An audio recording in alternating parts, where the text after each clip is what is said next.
आप लोग अगर आ रहे हो तो आपको क्या क्या गलतियां जो नहीं करनी, टिकट बुक करवानी होती है ना, आप वहां पे गलती करते हो। आपको जाने से पहले एडवांस कितना पे करना है। कंसल्टेंट कहता है कि आपको स्कॉलरशिप मिलने वाला है, क्योंकि एनआई की जॉब ऐसे आपको बिल्कुल नहीं मिलेगी।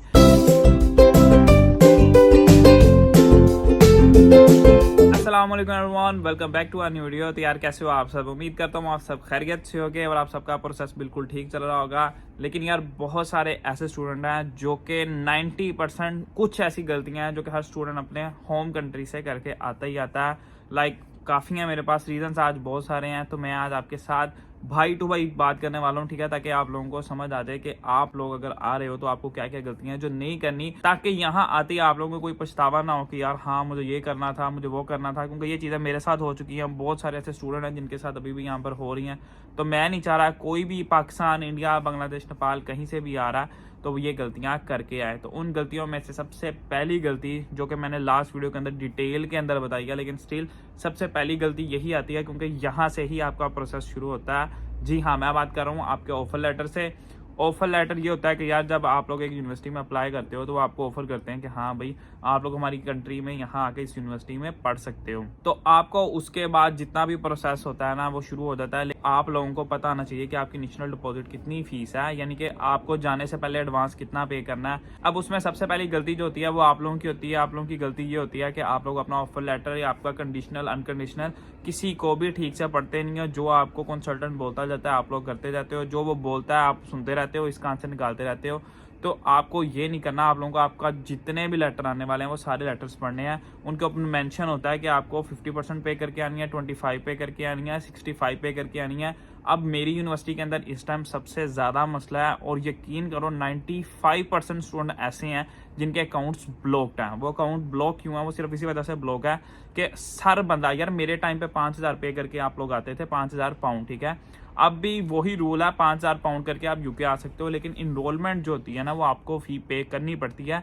आपके लेटर पे भी मेंशन होता है कि आपको 65% पे करना ही करना है। तो स्टूडेंट जो है वो 65% पे नहीं कर रहे, दैट्स वाई जब वो यहाँ आते हैं तो 1 मंथ 2 मंथ के बाद अब स्टूडेंट यही कह रहे हैं अहमद भाई यूनिवर्सिटी बहुत तंग कर रही है, यूनिवर्सिटी बहुत तंग कर रही है। आप कह रहे थे यूनिवर्सिटी बहुत अच्छी है। यार यूनिवर्सिटी नो डाउट बहुत अच्छी है, ठीक है, थोड़ी दूर है तो मैं किसको वैसे प्रेफर करता ही नहीं हूँ।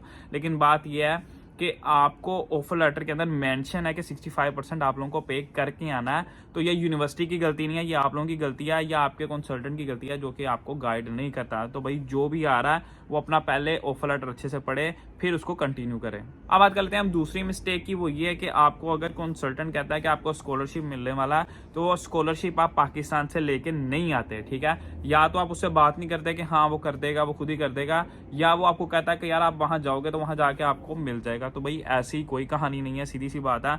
आपको जो भी स्कॉलरशिप होती है वो पहले ही मिल जाती है। जब आपको कंसल्टेंट कहता है ना कि आपको इतना भी मिलेगा, तो ऐसा आपने कोई काम नहीं करना। उसको कहना है कि भाई मेरी जो स्कॉलरशिप है मुझे बताओ, मेरी लगवाओ, उसके बाद मैं यहाँ से ट्रैवल करूंगा। अब मुझे भी कंसल्टेंट कहता था कि भाई 1000 आपको बाद में मिलेगी, वो कोई बाद में नहीं मिलती, ठीक है। पहले ही आपको जो स्कॉलरशिप मिल रही है, अगर कंसल्टेंट अपने मुंह से कह रहा है तो उसको कहो भाई मेरी पहले फीस कम करवाओ, उसके बाद मैं ट्रैवल करूंगा। तीसरी सबसे बड़ी मिस्टेक ये होती है कि आप लोगों को बैंक स्टेटमेंट के बारे में सही से गाइड नहीं किया जाता। बैंक स्टेटमेंट के बारे में बहुत सारे स्टूडेंट मैसेज करते हैं कि अहमद भाई बैंक स्टेटमेंट क्या है, क्या करना होता है, कब तक रखनी होती है। तो भाई बैंक स्टेटमेंट बेसिकली ये है कि जब आपको कैश के लिए अप्लाई करना आता है तो आपको अपने फंड्स शो करवाने पड़ते हैं कि आप लोग एलिजिबल हो। वहां जाके काम ना भी करो तो कोई मसला नहीं है, आपके पास इतने फंड्स हैं कि अब अपनी फीस, अपना पूरा 1 साल का खर्चा, वही आपकी बैंक स्टेटमेंट होती है, ठीक है। वो आप लोग शो करवा के जा रहे हो तो हम इजी रहेंगे वहां पर, तो हमें कोई मसला नहीं होने वाला। तो बात यही है कि बैंक स्टेटमेंट बहुत सारे स्टूडेंट क्या करते हैं कि उनको यही पता था कि 28 डेज रखनी होती है, तो उसके बाद पैसे निकलवा लेते हैं, फिर उनको दोबारा से रखनी पड़ती है। फिर कहते हैं मतलब यार कोई हल बताओ, हमारे 28 दिन हो गए, हमने पैसे निकाल लिए। तो भाई बीच में गैप कोई नहीं लाना आता। अगर आपको उसने कहा कि 28 दिन रखने हैं, 28 दिन रखो, उसके बाद कैश अप्लाई होता है। उसके बाद आपका जब वीज़ा आप लोगों ने अप्लाई करना है उसके लिए आप लोगों को बेसिकली चाहिए होती है आपकी बैंक स्टेटमेंट। तो तब तक आप नहीं निकाल सकते जब तक आपका वीज़ा नहीं आ सकता। तो भाई स्ट्रेट अवे जितने दिन भी आपका वीज़ा आने वाला 2 मंथ लगते हैं, आजकल तो प्रायोरिटी वीज़ा चल रहा है, ठीक है। तो कम से कम 1.5 के महीने की हर बंदे की हो रही है। फिर भी आप लोग तकरीबन 2 मंथ जो है ना वो उसको रखे ही रखो, पैसे निकलवाने नहीं है 28 दिनों के बाद, बस ये गलती ना कर लेना। तो बात करते हैं फोर्थ मिस्टेक की, जो कि मेरे नहीं ख्याल में आज तक किसी भी यूट्यूबर ने, किसी भी कंसल्टेंट ने आपको बताई होगी। ये आप लोगों को भी पता नहीं कहाँ से पता लगती है, मुझे कोई आइडिया नहीं है, लेकिन गलती क्या है वो यही है कि हर स्टूडेंट मुझे ना यही मैसेज करता है, अहमद भाई मैंने पीटीए की तैयारी शुरू कर दी है, मैंने ऑक्सफोर्ड की तैयारी शुरू कर दी है, मुझे कहाँ एडमिशन मिलेगा। तो यार आपको करने को बोला किसने कि पीटीए शुरू कर दो या ऑक्सफोर्ड शुरू कर दो। आपको कोई टेस्ट तैयारी करने की पहले जरूरत नहीं है। आप लोगों को पहले आइडिया होना चाहिए कि आप लोग कहाँ पर एडमिशन ले रहे हो। जब आपको आइडिया हो जाएगा कि हाँ इस यूनिवर्सिटी में मैं एडमिशन ले रहा हूँ, यहाँ पर पीटीई चलेगा, ऑक्सफोर्ड चलेगा, आप लोग पीटीई करके बैठ जाओ, ठीक है। उस यूनिवर्सिटी के अंदर पीटीई चलता ना हो, फिर क्या होगा, आपके पैसे भी जाया, आपका टेस्ट भी जाया, फिर उसके बाद आप दोबारा से एक नई यूनिवर्सिटी ढूंढोगे। तो ऐसी गलती आप लोगों ने बिल्कुल नहीं करनी। सबसे पहले यूनिवर्सिटी फाइंड आउट करो जिस यूनिवर्सिटी में जाना है, और पता है कि आपका हो जाएगा, उतने नंबर आप लोगों के हैं, फिर आप लोगों ने उस टेस्ट की तैयारी शुरू करनी है। आप बात करते हैं हम फिफ्थ मिस्टेक की, जो कि मेरे नहीं ख्याल में कोई भी बंदा आपके साथ डिस्कस करेगा, ना आप खुद के साथ करोगे, किसी के साथ करोगे, ना एजेंट आपके साथ करेगा।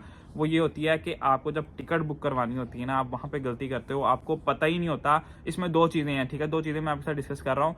एक ये कि आप लोग टिकट एडवांस बुक कर लेते हो, ठीक है। एडवांस बुकिंग में अब ये है कि जब आप कैंसिलेशन करवाते हो, सम टाइम फ्री होती है, सम टाइम। अब वो फ्री क्यों होती है? क्योंकि आप उसको ऑलरेडी एक्स्ट्रा पे करते हो, ठीक है। उसके अंदर एक ऑप्शन होता है कि आपको लेनी ही नहीं है, या आपको तकरीबन 10 या 20 पाउंड ज़्यादा देने पड़ते हैं, या तकरीबन 60 से 70 पाउंड देने पड़ते हैं। वो डिपेंड करता है आपको प्रीमियम चाहिए, डायमंड चाहिए।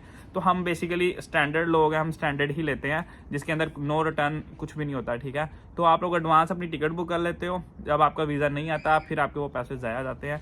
तो पहली मिस्टेक तो आपने ये नहीं करनी। दूसरी गलती आप लोग ये करते हो कि आप एजेंट के पास जाते हो, आप उसको नहीं बताते कि आपको किस जगह पे जाना है, किस एयरपोर्ट के पास जाना है। अगर आप उसको ये बताओ तो आपको वो उसी जगह पे लैंड करवाएगा जहाँ पर आप जाना चाह रहे हो। आप जाके बताते हो कि लंदन जाना है, आपको अगर जाना है स्लो के पास, ठीक है, तो वो आपको गेटविक की दे देगा, वो एक कोने में है, वो एक कोने में, ठीक है। तो वो अगर कोई आपको लेने आ रहा है तो वो भी ट्रैवल है, अगर आप खुद जा रहे हो तो वो भी आपको ट्रैवल करके जाना पड़ेगा।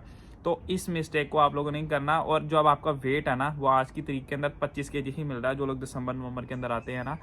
अगर आप लोग चाहते हो, आप उससे बात करो, उसे कहो कि मुझे इतना वेट चाहिए, कितने का वेट मिल रहा है, ठीक है। वेट होता है अगर 25-30 एवरेज मिल रहा है ना, तो आपका एक्स्ट्रा वेट डाल के आपको पैसे बताता है, ठीक है। और आपका इतना वेट होता भी नहीं है। तो ये गलती ना करना, जितना वेट है पहले अपना वेट देखो कितना के वेट हो जाएगा, फिर उससे बात करो, हाँ यार मेरा इतना वेट है, मुझे उस हिसाब से आप टिकट करवा के दो, वरना वो एडिशनल चार्जेस आपके खुद ही ऐड कर देगा। बात कर लेते हैं 6th और 7th मिस्टेक की, जो कि आप करते ही करते हो। अब उसमें क्या होता है, सबसे पहली मिस्टेक ये कि आप लोग अकोमोडेशन बुक करके नहीं आते, ठीक है। अकोमोडेशन बुक ना करके आने का नुकसान आप देख रहे हो।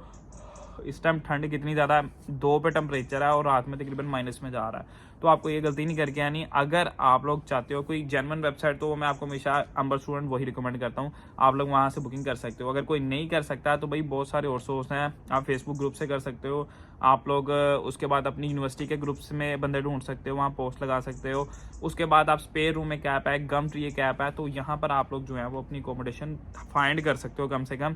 अगर कोई कहता है एडवांस दो, तो वो आपकी मर्जी है भाई, देख दाख के देना। अगर कोई आपको यहाँ दोस्त है उसको कहो वो जाके देखाओ। अगर एडवांस नहीं मांगता फिर तो वो ठीक है, ठीक है। अगर एडवांस मांग लेगा तो भाई वो आपकी अपनी मर्जी है। यहाँ पर बहुत सारे स्टूडेंट यहाँ पर आते हैं, आके उस बंदे को फ़ोन करते हैं जहाँ से उन्होंने अकोमोडेशन बुक करवाई होती है, फिर वो फ़ोन उठाते नहीं है। दैट्स वाई सिर्फ मैं आपको अंबर स्टूडेंट रिकमेंड करता हूँ, वरना रिकमेंड करने को तो मैं आपको और भी रिकमेंड कर सकता हूँ। उसके बाद दूसरी गलती ये कि आप लोग पैसे बहुत कम अपने साथ लेके आते हो। तकरीबन आजकल 700-800 मैंने स्टूडेंट्स को देखा है, 1000 भी लेके आ रहे हो ना एडवांस। अगर आपका कोई लेता है तकरीबन 80% आपसे एडवांस लेते ही लेते हैं। अगर आप उससे बात कर लो, थोड़ी डिले कर लो तो हो जाता है, लेकिन एडवांस मांगते ही मांगते हैं। तकरीबन अगर आपको 350 पे भी एक रूम मिल रहा है तो कम से कम वो 200 आपसे एडवांस लेगा। ये आपका तकरीबन 500 पाउंड सीधा चला गया, 500-550 पाउंड। उसके बाद NI जो नंबर है ना आपको यहाँ पर मिलता है काम करने के लिए, वो बहुत लेट मिल रहा है आज की तारीख के अंदर, ठीक है। क्योंकि स्टूडेंट इतने आ गए हैं, कम से कम 3 वीक 4 वीक 5 वीक लग रहे हैं NI आने पे। मेरे टाइम पे ना उसी दिन आ जाता था, अगले दिन आ जाता था। जिसकी किस्मत बहुत भी अच्छी है उसको वीक में भी आ रहा है, लेकिन एवरेज जो आ रहा है ना, एवरेज वो 2 to 4 वीक्स आपको लग रहे हैं NI नंबर आने के अंदर। तो पैसे थोड़े ज़्यादा लेके आना है, क्योंकि NI की जॉब ऐसे आपको बिल्कुल नहीं मिलेगी। तो आपको नेक्स्ट मंथ का जो रेंट दोबारा देना पड़ेगा, फिर घर से पैसे मंगवाओगे, तो ये आपके लिए थोड़ी मुश्किल हो जाएगी। तो ये छोटी छोटी मिस्टेक्स थी जो मुझे लगा आप लोगों के साथ मुझे शेयर करनी चाहिए, जिससे आपके बहुत सारे पैसे बच सकते हैं। वीडियो अच्छी लगी है तो वीडियो का देना लाइक, चैनल पे नए हो तो चैनल कर लेना सब्सक्राइब।